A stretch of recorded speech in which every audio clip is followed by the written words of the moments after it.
Kind of early in the day, see if I can get somebody to jump in here. If not, they got to watch it on the replay. Yeah.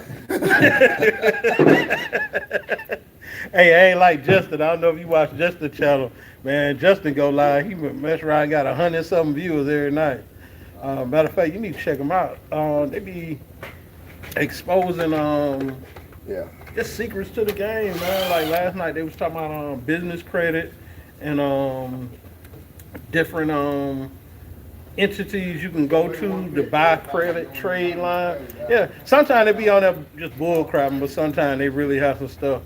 But real quick, your boy Gangsta G-Way here with Mr. Tyler, and we're in the shop over here in Tuscaloosa, Alabama.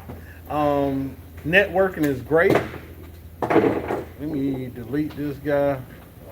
Anyway, networking is great because I didn't know no shop in the area. You good. I ain't know no shop in the area, but talking to Mr. Tyler, he turned me on to this shop. What's your boy name?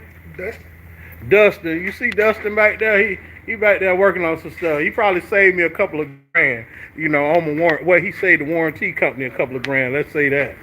But real quick, how long you been over here at Landstar, Tyler? Close to a year and a half now. Pretty good. Yeah, what you did before this? I was with a dedicated fleet out of GAF, also here in Tuscaloosa, hauling shingles back and forth to Tennessee, Atlanta. Go out, load it, dead head back, reload, get ready for the next day. But that was a pretty laid back job, so they put them cameras in your face. I ain't like that. Okay, I know what you mean. Also, another thing I'm liking about this young man. This young man here, not only he's an owner-operator, but he sits to the house most of the time. He gets and still make his money, you know what I'm saying? Don't believe the hype, man. I tell anybody that's pretty much between here, Birmingham, there's enough freight right here in my area to where you ain't got to run all over the world. I grab a load out to Memphis or Nashville. I run within a 250, 300 mile radius. I can reload back out of this area, or if like I told him, if I stretch out, it's because I want to. It's not because I have to. So I let everybody have that big road, but I will stretch out for the right price though.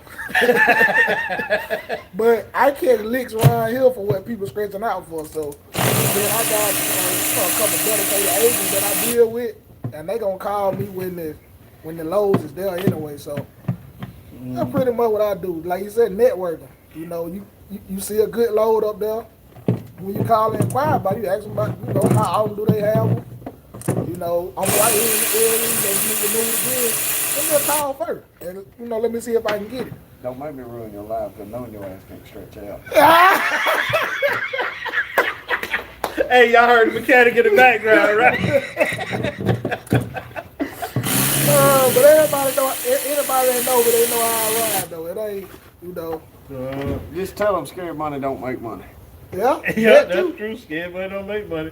But the way I met this young man, I was home. I did a little local run for GAD agency, and what's her name? Kia gave me a call. Said, "Yo, Nate, run this load." And it was a little short hop from the Atlanta airport over to Talladega. I had asked her about, doing more work with or whatever. She she said, "Yo, you need to talk to this young man. He making a killing over there. He don't hardly leave the house. He don't never work no weekend. Get this man a call." So I called him. And he pretty much gave me the same spiel, But with your trucking background and with your family life and everything, coming over to Landstar really fitted your lifestyle, or you made it fit your lifestyle? Kind of both. And the reason I say that, we got the freedom to run when we get ready. How you run. Ain't nobody calling you telling you, "Oh, I got this load here going here." If you turn down so many loads, they don't want to give you loads. You basically your own boss. The only time I talk to Landstar is I drop the ball and go on hold, or or I end up calling air cap about a tire issue or a trailer maintenance or anything like that. Other than that, I don't even talk to Landstar. Okay. Other than booking a load. And really, you ain't talking to Landstar then. You talking to agent that's pretty much like you. Mm-hmm. They just like the agents at Landstar is a contractor just like the driver. Independent, yeah. Independent contractor. Yeah. So, I got a daughter at home. She's 1, about to be 2. I got a wife, So, like I said, I run within that radius that I run, so I can spend more time with family. But I will stretch out, like I said, if I have to, or if I want to. And most of the runs that you got are direct shipping. That means agents actually went out, did their job, found the client, and not just snatching stuff off the board. Exactly. Yeah, so but some freight, like one agency that I deal with from time to time, UNV, they do have a lot of broker freight. But it actually pays pretty good depending on where you're trying to go. Like I get like the most loads out of Brent, Alabama, which is about 30 miles from here, and which is also where my wife family from. But I get loads out of that going to Nashville for $1,400-1,500, like I said, on 250 miles. And sometimes I can catch a load up there that's coming back down to Brent or Tuscaloosa or maybe Columbus, or I come back down to Decatur or Athens or somewhere like that on the top side of Alabama and come back and bring a load back to Columbus, which 9 times out of 10 be a car or something like that. But it done got so to be now where a lot of times I don't have to look for loads because they call me. that's a good thing. Or text me. I don't really look for loads. So, like you said, I'm sitting at home today. Hey, I broke down Saturday, right? I gave him a call, yo, XYZ. He was like, yo, I can get with my partner, this and that. All right, he was at the house. Sunday I called him, yo, I need something to eat. He was at the house. In the morning I called him, he ain't answered the phone. Like, okay, he's securing a load. He called me back about 45 minutes later, talking about he thinking about taking a load.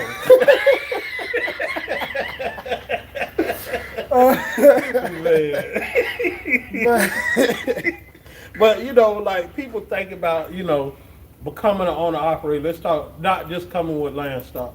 What advice you got to give to a person becoming an owner operator and want to become an owner operator? Because you got a lot of people out here now don't have a clue about trucking, and they want to go out and buy a truck, get their own authority, XYZ, and just jump into the game. Because the rate's so hot right now, everybody want to be a trucker. Right. So like I tell anybody, if you get you a good truck and it give you a good 6 to 8 months, put your eggs back, cause sooner or later that truck gonna act for you.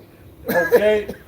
So don't just when you running real good, you seeing them big checks and you want to go buy. It's okay to buy toys and. You want you a brand new pickup or whatever, but know how to manage your money, because it seems like you can do it every week and you see these checks coming every week, but when that truck act for here, that truck might act for a month worth of income. Yep. Yep. So put your money back, and I'm telling you, put your money back. Because with that truck act for here, it's either gonna make you or break you. Yep. So, I just got my truck, and it was a used truck, but y'all see I'm in the shop right now. Becky, my other truck, hell, I was telling you about that. Hell, it went down. That thing cost me $14,000. Between the turbo, yeah. We trying to get them to delete this truck right here right now. They're gonna kill a lot of them. Hey, YouTube, y'all ain't hear that. FCC, y'all ain't hear that. Hey, that delete gonna kill 90% of his problem. I run Cali 200, man. I'm telling you, I run a 2015 ProStar. It's an old WTI truck. I knock wood. I've had that truck there. I've been running it over here probably 4 months into the year now. I got that truck in October of last year, and I didn't actually start running truck until like the early part of December. Because before then, I was running a 2014, not 2015 Cascadia. And that's what I started off over here at Landstar with. And it did pretty, it ran me pretty good. Still got the truck in the fleet. It's on with a different fleet, but still got the truck on. Oh, so you own more than one truck? Well, me and my cousin, them, kind of on a thing together. They, got like 7 trucks, all of them old Penske fleet trucks. So that's pretty much what we buy, old fleet trucks or whatever. Okay. But pretty good trucks you get from Penske. Oh, okay. Matter of fact, we just had the other mechanic I was telling you about that we called that was down there in Selma. He just did a delete on one of them trucks. Oh, damn it, man. So hey, why? Hey, we ain't talking about deletes on here, YouTube. Honestly, I'm thinking about deleting Becky. I really am. Yeah. I'm telling you, they're gonna kill a lot of your problems. Like I said, the only issue I've had with my truck so far, like I said, and that's another thing too. When you get your truck, keep proper maintenance on it. Get you a good mechanic that's it. Like I said, I got a couple different mechanics that's around here. If I can't got them to a base with one, I get the other one. Might have to travel, an hour or so down the road, but get you a good mechanic that'll work with you in case you don't have the funds. You can give this right here, and Yeah. long as you got a good mechanic on your team that understand how the business go. Like They'll work with you, yeah. Yeah, he'll work with you. Yeah. Matter of fact, I saw the guy that bought this truck in, he was like, yo, I ain't got you, and he gave him XYZ. Right. And he said, Justin say, pull it on in. And that's what he did. You know what I mean? It's always good to have a good mechanic. Yeah. And that goes back to your networking, just like I said, networking with him, keeping in touch with him, because you ain't know me from Adam. You know what I'm saying? We talked I don't think it's been a month. Yeah. I ain't even been knowing him a month. But like I said, we met over there at Atlanta at the airport. He said he had been there since like 12 o'clock waiting to get loaded. Yeah. I see him coming out the gate. It's like 5 o'clock. I'm like, okay, I've been sitting here since 3, and I still didn't leave Atlanta that night until, I left Atlanta. It was like 8 o'clock when I left Atlanta that night. Yeah, because I called him checked on you the next day. Yeah. That's why I said he ended up dropping the load off. It was almost, it was like 10 something when I dropped the load off, and I made it home. I ended up having the PC, I think, about 30 minutes or so. Yeah. But he ended up making it home like 1 something. But he came right back home. He went over to the A, came back home, and if I'm not mistaken, that load paid $1,200, and it was a 130-mile run. 14. 114 mile No, run. it was 1,400. 1,400. Okay, yeah. 1400. And I don't think it was 100. It was like 90-something miles. Well, it wasn't that much. Yeah. 1,400, like 90-something miles. Well, I mean, Landstar miles, so it might have been like 110 miles, But I just did hit it back to the house after I dropped. I actually did hit it to Atlanta because a lot of times I get a load out of here that go to Atlanta for $1,000, $1,100 or something, and I did hit back and just reload. Oh, okay. I mean, sometimes you can't load. The only way I would bring a load back, I'd bring a $800 load back if I could get it off the same day. Oh, okay. I wouldn't bring it home and let it sit on my back and try to get it. So that's kind of how I run. So instead of waiting on something, I know I got some guaranteed back here in my area. A lot of time I just did hit back. True. So roughly you cover Alabama, Georgia, Mississippi, And Tennessee. No Louisiana. No Louisiana. Not if I got a guy that I deal with crane parts, Garrison. I can't think of his agent code, but Maxim Crane, a lot of times he'll have some stuff out of Birmingham or something that might go to they got a yard over there in Crowder, Louisiana. Me and my partner ran, team load across there or whatever, but other than that, I don't play with Louisiana. I don't stretch out that far. If I do, it'd be some good loads out of here going down to New Orleans and stuff, though. Still, out of Newport. Matter of fact, Kia, the agent that introduced me to him, Kia say that's what her thing was introducing me to you was her exact word, this young man don't go nowhere. And these young guys making a killing. She also told me you have like a little network you work with, with guys, y'all get on a little project, y'all might have 30, 40 runs y'all need to knock out. Right. It's Man, I got one partner. He been over here like 3-4 years. He the one got us on over here. So in all, it's like right here in my area is like 6 of us that run together. A lot of times, when we catch them loads, like you said, we catch when they got 30 or 40 loads. A lot of times we catch them loads like that, and just to ride together and have fun. Cause that's all we gonna do. We gonna get to where we going or get halfway where we going. And we like, I said, we went out there to San Antonio. The place we park at out there, we'll park at a Walmart parking lot, but it got like it got a dentist right there. The thing we go in there, chill out, have fun. 9 times out of 10, the load place so good. 9 times out of 10, we did head back.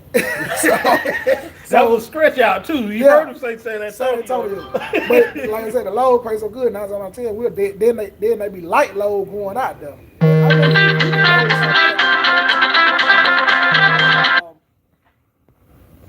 That's a driver. That's a driver I'm trying to bring on to my other truck. Let me scroll through a couple of give a couple of shout outs right quick. What's that? Morning, fam. Mr. Barber. Mr. Barber, what up to you? Bernard, what's going on? Driving with John. Hey, what's up, man? What's going on? Hey, we got to do a yard stream one day. Let's see. Mr. Barber, right, you can be on that delete tip. Hey, go ahead. What's the question? Where do you think a good mechanic can be found in most areas? I can't answer that one. I'll go anywhere. Huh? For the right price. Yeah, for the right price. He said he'll come to you. But yeah, but this mechanic here, this my guy. I said a lot of people over here, or a lot of time I call, when people call me, ask me about a mechanic, this usually the first choice when he answer the phone. Yeah, hey, can we get him to look up at the camera real quick? Hey, go ahead and give your plug. Give your name to your shop and where you located, man. Line truck repair, Tuscaloosa, Alabama. Klein truck repair. Yep. And actually, when I pulled up, I asked him, I'm like, yo, this a father and son operation? He was like, nah, this is mine.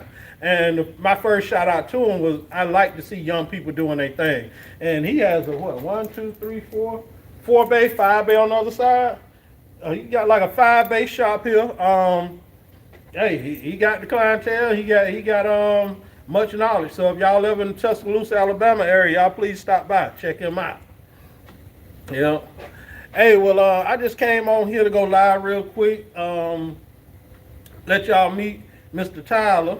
I don't know. We need to give Mr. Tyler a nickname. What we gonna call him? Stay at home? He the stay at home truck driver. Look, I'm telling you, it ain't. I can stay at home. It's crazy because, like I said, Nucor here, Nucor loads 24 hours. So if I call to get a Nucor load that's going to Chattanooga or what's that, steel? Yeah, it's flat steel, or you get cars out of that too. But 9 times out of 10, I load out of this flat steel. Mm-hmm. But I get it from my agent, agency BIR, and I say you usually pay pretty good for what I want to do. I mean, everybody got their preference of what they'll haul a load for, and like you said, rates are up right now. So I mean, you can go to Chattanooga for $1,200-$1,300. That's 200 miles. Yeah. So, 4 hours. Yeah. So. But even when rates go back to normal, once again, you deal with a lot of contracted freight. Yeah, I deal with a lot of the same people. I don't just deal with anybody. So with me dealing with a lot of the same people, when you get in good with them for real, they kind of let you set your own rates. Hey, he dropping too many nuggets. Y'all don't need to know. Hey, you'll be mad at Kill watch. Hey, but like, hold on. But that's not something anybody can do. They'll just go to being available to haul certain people freight all the time when they call you. It's kind of like I scratch your back, you scratch mine type of deal. So as well as being a good businessman, they know you're gonna get it there. They know you ain't gonna lie to gang. Right. They know it's gonna be secured correctly. He done built up his reputation. Once you get into any business, regardless if it's trucking or anything, your name is your business. So try to keep your name clean. Exactly. Yeah. And they know he stay on his equipment. You know, they ain't got to worry about him breaking down like I just did. Matter of fact, they called me talking about, is we gonna have to repower this load? I'm like, man, I don't know yet. I'm like, repower and van, no problem. They come to you, drop their trailer, pick up your trailer, keep moving. Now you got a trailer. Repower and step deck, open deck, platform, you got to go chase your trailer down. But in this case, for the right price, I could repower and sell something right here, and I don't have a load. How much you gonna charge? We'll talk off camera. Cause this was a decent load. So we split it in half. Yeah, so me being right here in town, I could do it. Yeah. But do I want to go to Texas? Hey, you might be out for a day and a half then, man. Oh no! I go out there. I tell anybody. If I stretch out like that, I'm looking all the time going out there to see what's what. Yeah. By the time I get unloaded, and I might wait around an hour or two, but don't let me hit by then. Taking them back to the house. I'm going on back all the way. True. I don't believe in just letting my truck out of button diesel, just sitting there waiting on something. But that's why I run the way I run. I run with that 250, 300 mile rate. True. So if I get a load, and really, it ain't 300, really about 250 for real. Because I think about a load I took down out of Tamco right here. Tamco actually right across the street. Yeah, Shingle, yeah. Tamco and Jet. Oh, so you got a lot of be heavy loads though, don't they? That's why I don't tote them for. If I get a load of shingles, I go right there across the line like the Fayetteville, Georgia, or okay, I stay in Fayetteville. Yeah. Oh yeah, there's a big shingle spot over there. Superior. Yeah. Damn, I ain't never I go to like Fayetteville or Noonan right there. I just take them right across the line. They usually pay 1,000, 1,100, sometimes 12, depending on where agent you get it from. Like I said, you can't UNV. A lot of they load be broken load, but they pay better than the actual. Yeah. Than the actual contracted load. Right. Especially now with rates the way they are. Right now, I had an agent call me way up in Indiana. I pay you the deadhead up here to come get this load. They will do that. Yeah. He had a load, it started out 3,200. He said they came back, gave him 38. They came back now, it's up to 46. And it's just going from Indiana over to Pennsylvania. He was going to pay me today. I'm like, yo, I'm in the shop. I can't do nothing for you right now. You know, so. And they will do that when they need that load moved back. But you got to beware of them type of load like that too, because a lot of times there'll be some bullshit load that people know what it is or something you don't want to deal with. Yeah. You know. Loads that'll mess up your straps, load that's known to shift, loads that's known for you to be sitting there for the, because step deck, you really don't have detention, really. Because usually open platform freight, they waiting on it when you get there. They'll unload you. But it has been cases that When you sit there with, sit. you will sit. That's why I deal with the same few agents, because a lot of time over here at Landstar, well, you're dealing with agents anyway, you have to wait on your detention. You don't get that. You get paid when they get paid. Yeah. So when you deal with certain agents, depending on how long you been inside there, they'll just add that into your rate instead of making you wait on that detention. Yeah. I have had that happen. True. You know. Let me see, live chat. Yeah, it had went away. Pick a truck you can fix locally and make sure you have a mechanic you can trust. Check your truck. Oh yeah, that's definite.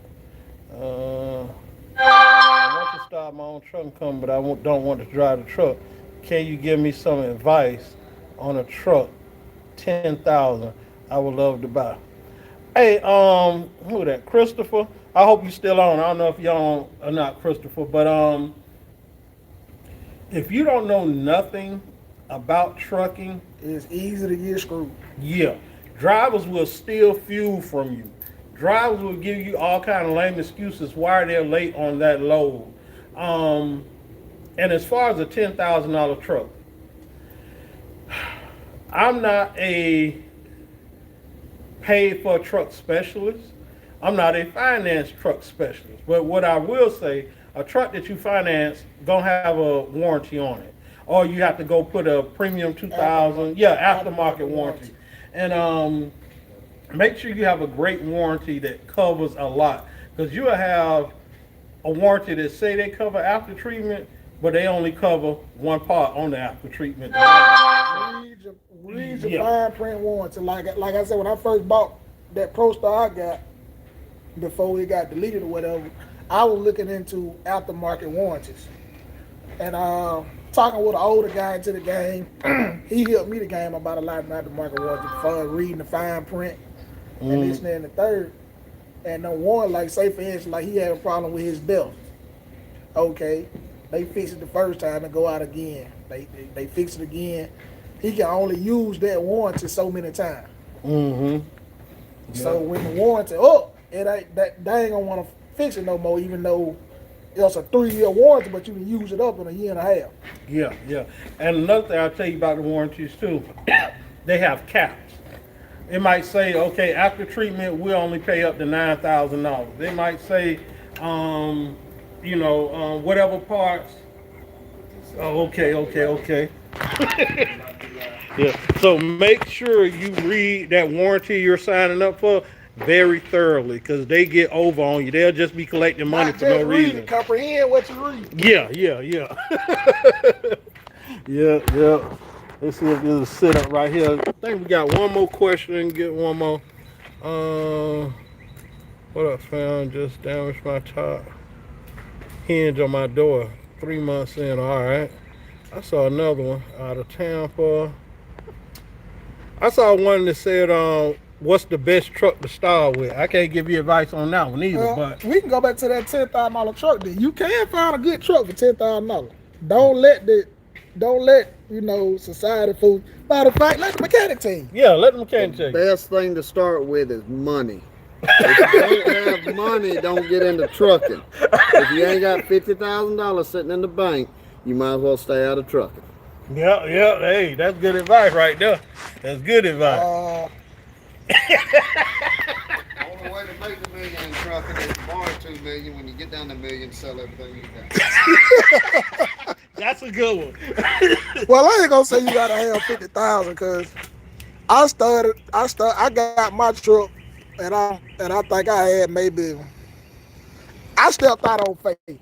So I mean, I started on the ring and the prayer too. Yeah, so maybe you can set it right there. In that I started out on faith. I stacked my money up and I went and put $8,000 down on my truck. I didn't have the best of credit, but I went to a place that didn't care about credit. They just wanted that 25% down. And like I said, I'm blessed because, like I said, I didn't.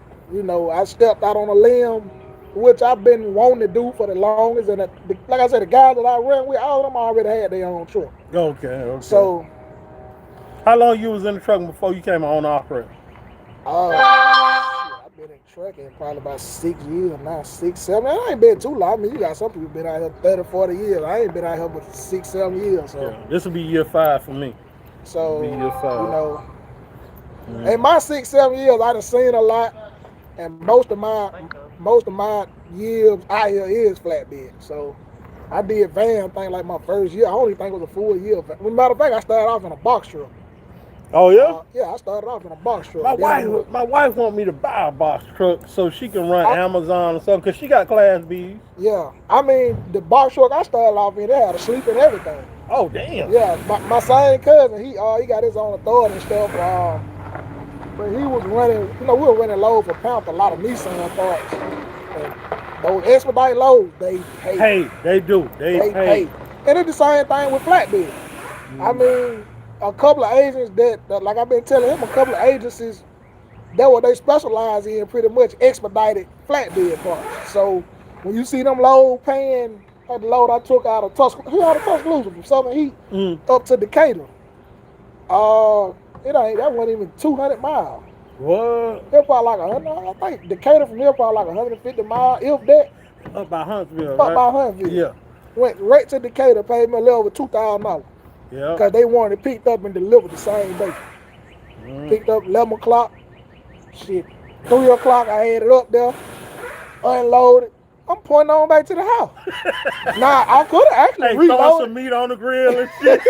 I actually could have reloaded out of Decatur now, because Decatur got a couple steel mills, like Trinity.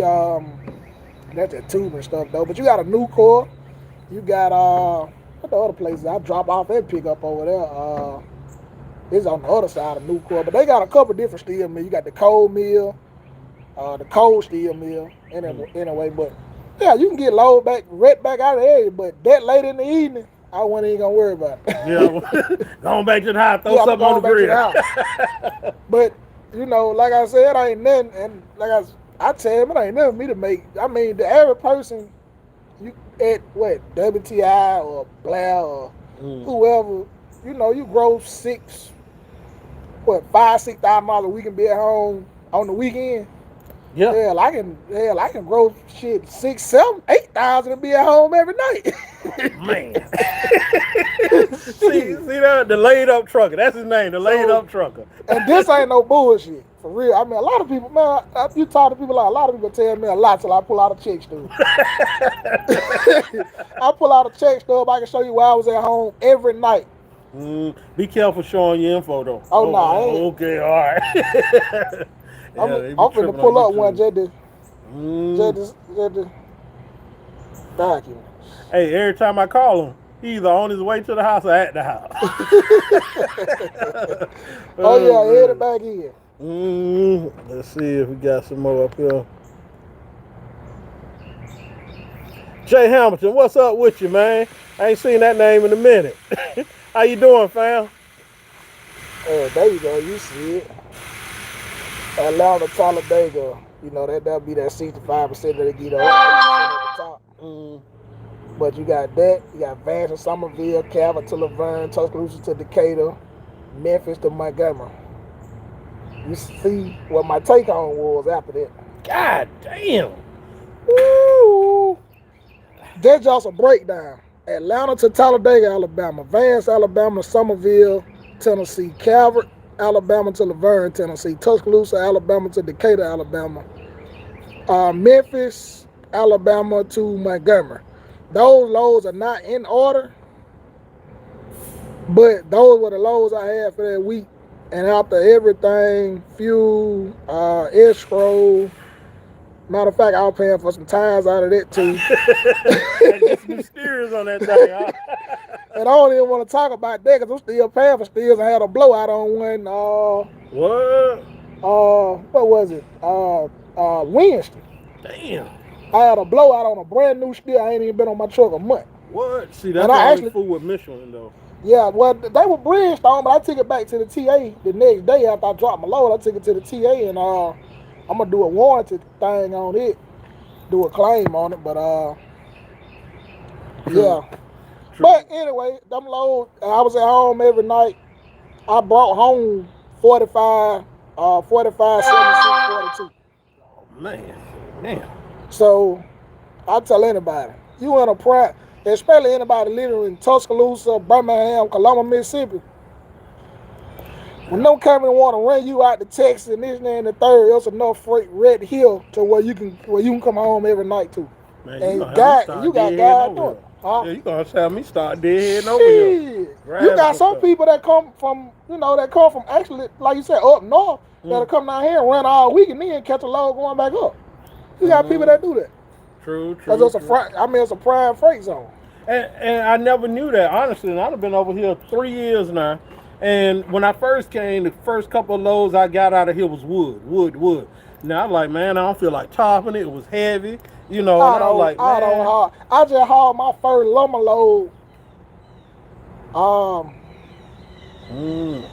I just hauled my first lumber load. It was last Tuesday or something. Last Tuesday or Wednesday. I just hauled my first lumber load in over a year. Damn. I don't know. And the only reason I took it because there was no topping and it delivered the same day. Speaking of that, the load you just described, how much tarping do you actually do? For me, the only thing I really top is coil. Oh, A lot of my load, well, coil and some of that flat steel I get out of new coil, which it don't be number 20 foot, so it be one top. And matter of fact, I got a top at home that I'm finna cut down just for it. So the next time I get one of them low, I'm gonna be out there with a box cutter, cutting it down, and you don't need about a 2 foot drop. Oh, damn. Because it don't never be tall. So a lot of 90, probably about 97, 98% of my loads is no top. The only time I top is when I'm hauling cars or either that flat steel. So you just chaining and strapping. Yeah. But man, when I first started off over here, I only had a set of 4 foot top. So like I said, that's another thing about being at Atlanta. You book your own load. So if you see something, you know, it might pay good. It might, you know, it might pay decent. You know, it depends on how you feel. If you want to top it, you know, by all means, book it. But I know when I first started, I couldn't book nothing if it was taller than 4 foot. So, and then that's another thing, you know, you get over, you gotta feel your way around, and when you get, you know, when you really catch on to how it works, then you can maneuver a little better. So that little learning curve, let's say day one you out of orientation, you on your own flatbed or you got a Landstar? Landstar. You got your deck, and how long it took you to, like one of my biggest videos is learning curve. But it is a learning curve coming over here. So how long you think your learning curve process was before you found your niche? Shit, probably 4 or 5 months to be honest. Probably 4 or 5 months to be honest. Cause when I first I was so anxious to go to work. I booked Landstar actually paid for my fuel to Deadhead back home after I got my trailer. I did my orientation in Georgia, which was at the Jefferson. You been to the new one yet? Which was at Jefferson. So I did my second orientation at the new one. Okay. But my first orientation I did in Jefferson. And they paid my fuel to Deadhead back. So they gave me like $150 Deadhead back home. And I booked the load the next day. It was an oversight. That was before I learned you had to get approved by heavy haul to haul oversized. Which I have dabbled in that, but I wasn't that experienced with oversized at the moment. I think I might have hauled 1 or 2 oversized loads. It 10 really foot, was 11 foot, it was 8 9. foot, 9. That ain't so the bad. first load I booked out, it was like 9-6 wide. And when I called and booked the load, they gave me the load. And when I called to get the permits, the lady asked me, "Have you been approved by heavy haul to haul oversized?" I'm like, I don't know what she talking about. I ain't talking about this in orientation, so I just said, yeah. I didn't, you know. I'm like, yeah, you know, I talked to whatever. So my partner that been over here, he asked me the same thing. I said, man, that lady just asked me the same thing. I said, what that mean? He said, man, them folks will fire you. He said, you got to get approved by. So they let me stay on the load. I took the load down. The load went to Miami. Out of Marine, it was a cat scale, well, Fairbanks scale that you drive on, you know, the way. It was 9-6 wide. It was just a scale and a crate. The whole load weighed like 6,000 pounds. Man. Easy load. Only thing I hate about hauling oversized, depending on what time of day you start, you a sun up to sundown driver. Yeah. Depending on where you going. Yeah. So that was my first time taking a truck down to Miami. You know. Yeah. And then also certain cities you have to read your permit. Certain cities you can't operate during rush hours. You know, you can't go through them. You know, especially if you wide. Oh man, it's a wrap then. Yeah. So like I said, that was my first week. My second week, I started out with a lumber load out of Millport, Alabama here over there. Reform. Went up to Louisville, had a reload out of Princeton, Indiana, going down to San Antonio to that same Toyota place. Put the address in my phone wrong, went 200 and some miles out the way. Oh, damn. Got over there, got to the address. I'm talking to a compiler. He done picked up over there before. I said, man, this place in the middle of nowhere or something. He was like, no. He said, there's a bunch of playing around beside. I said, man. I looked at the address. I'd have put it in Princeton, Indiana, instead of Princeton. So when I put the right address in, I'm like 200. I'm like 4 hours or something away from the place. I actually plan on picking up and keep it hooking and knock down at least half the trip that day. Mm. And end up by the time I picked it up, the only thing I could do was PC to the truck stop.